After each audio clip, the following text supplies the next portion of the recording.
day 1, close to the upper left-hand corner of your paper, and then write the word chest. Next to it, the number 1.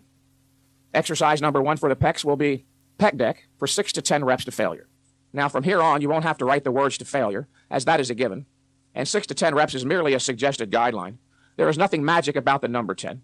If you reach 10, but you see you might go to 13 reps to failure, don't stop at 10, go to 13. And at the other end, if you see by rep 3, you won't reach even 6 reps, but only 4 or 5, don't stop and reload. Get 4 or 5, the next time you'll likely get 6 to 10. And if you don't have access to a pec deck, then flat bench dumbbell flies or cable crosses may be substituted.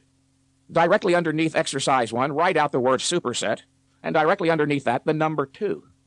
Exercise number 2 for the pecs will be the incline press, preferably on a machine such as the Smith, Hammer, Icarian, or Nautilus. If you don't have any machine for the incline press, you may perform either regular free weight barbell incline presses or incline dumbbell presses. Exercise number 2 should be performed for 1 to 3 reps, not 6 to 10, 1 to 3 reps. And make a parenthetic note next to the incline press. Use a fairly close hand grip. Your hands should be slightly closer than shoulder width. What should be wide are not your hands, but your elbows. Flare your elbows way back away from your torso toward your ears, and you'll feel all the stress go into the pecs.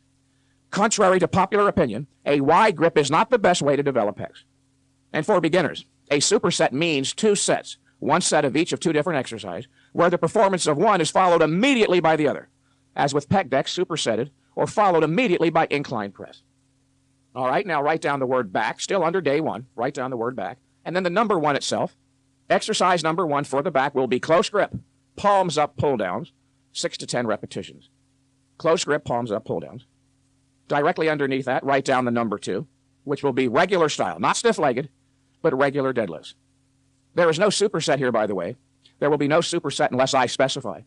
And where there is no superset, you may rest as long as necessary, but no longer. Don't overcomplicate this issue. Use your common sense. Let your breathing slow down, and as soon as you feel ready to resume training, do so. Do not allow the workout to degenerate into a race against the clock. And don't malinger either. Always start with the bar rolled back flush against your shins. Grasp the bar with a slightly wider than shoulder width grip. And use an interlocking hand grip, where one hand is overhand, the other hand is underhand.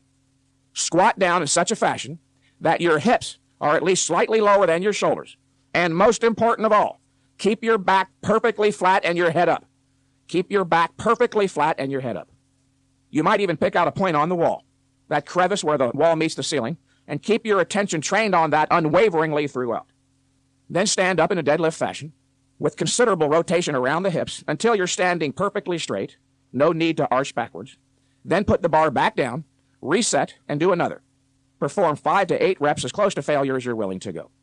If you have problems with your lower back, shrugs may be substituted, and do 6 to 10 reps to failure. That's all on day 1. Just 4 total sets. Then 96 hours or 4 days later is day 2.